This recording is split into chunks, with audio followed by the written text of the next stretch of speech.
Praise the lord. అందరికీ వందనాలు తెలియజేస్తున్నాను.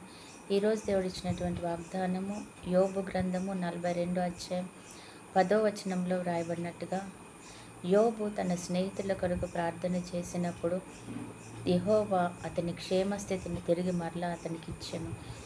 ఆ క్షేమస్థితి ఎలాంటిదంటే రెండంతలు ఇచ్చాడంట. అది ఏదైతే కోల్పోయినాడో దానికి రెండంతలుగా యోబుకి మరలా దేవుడు తిరిగి దయచేశాడంట. ఏ క్షేమస్థితినైతే కోల్పోయినాడో దానిని యథావిధిగా ఇవ్వలేదు, ఇంకా ఎక్కువగా ఇచ్చిన గొప్ప దేవుడు మన దేవుడు అన్నమాట. ఎప్పుడు అనంటే యోబు తన స్నేహితుల కొరకు ప్రార్థన చేసినప్పుడు అక్కడికి వచ్చిన తన స్నేహితులు యోబుని వారు కొద్దిగా విమర్శించారు. ఏం పాపం చేశావో, ఈ స్థితికి వచ్చావు, నువ్వు దేవుని దగ్గర క్షమాపణ అడుక్కో అని. నేను పాపం చేయలేదు, నాకు తెలిసి ఏ పాపము కూడా చేయలేదు, ఒకవేళ చేసినా నేను కడుక్కుంటూనే ఉన్నానని చెప్పినప్పటికీ ఆయనను పదే పదే వారు విమర్శించడం జరిగింది.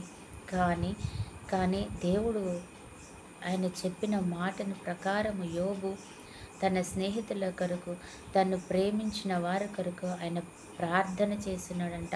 ప్రభువా, వీరిని క్షమించండి, అలాగే వీరి జీవితాన్ని బాగు చేయని ప్రార్థించినప్పుడు యోబు చేసిన ప్రార్థనకి దేవుడు మెచ్చుకొని, వారు వ్యతిరేకంగా మాట్లాడుతున్నప్పటికీ కూడా దేవుడు ఆ విషయంలో యోబు ఎంతో కరెక్ట్గా ఉన్నాడని అర్థం చేసుకొని యోబు కొరకు ఆయన రెండంతల ఆశీర్వాదాన్ని ఆయన తన చేతికి ఇచ్చాడంట.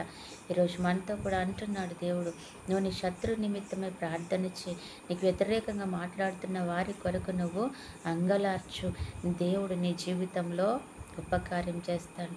అందుకే అంటాడు కదా దేవుడు, శత్రువు తల మీద నువ్వు నిప్పులు పోసిన వాడిగా అవుతావు.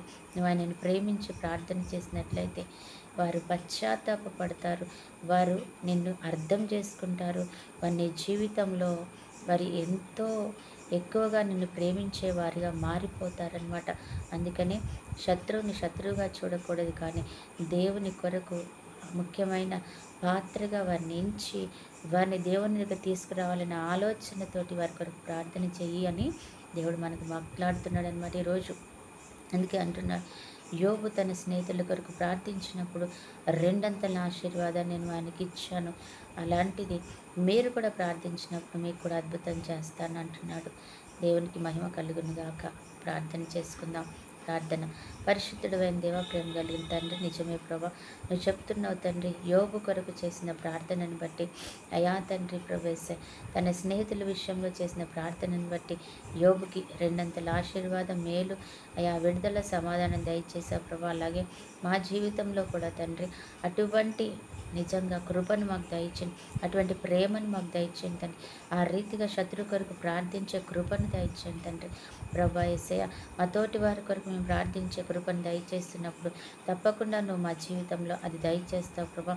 అద్భుతం చేసేటి కృపా ధన్యత మా అందరికీ మీరు దయచేయండి. ఈరోజు ఎంతమంది బిడ్డలైతే అయా ప్రభా యేసయ్య, ఈరోజు ఎంతమంది బిడ్డలైతే నీ సన్నిధిలోకి వచ్చి ప్రభా నాకు ఈ కార్యం చేయని అంగలారుస్తున్నారు, ఆరోగ్యం కొరకు, కుటుంబ పరిస్థితుల కొరకు తండ్రి ప్రవేశ, ఆర్థిక అవసరతల కొరకు, అనారోగ్యం కొరకు, దీర్ఘాయుష్ కొరకు, అవన్నీ వారికి యేసునామములో కలుగునుగాక అంటున్నాం. ఈరోజు బర్త్డే, మ్యారేజ్ డే జరుపుకున్న బిడ్డలు కూడా జ్ఞాపకం చేసుకొని దీవించి ఆశీర్వదించమని యేసునామములో ప్రార్థిస్తున్నాం తండ్రి. ఆమేన్.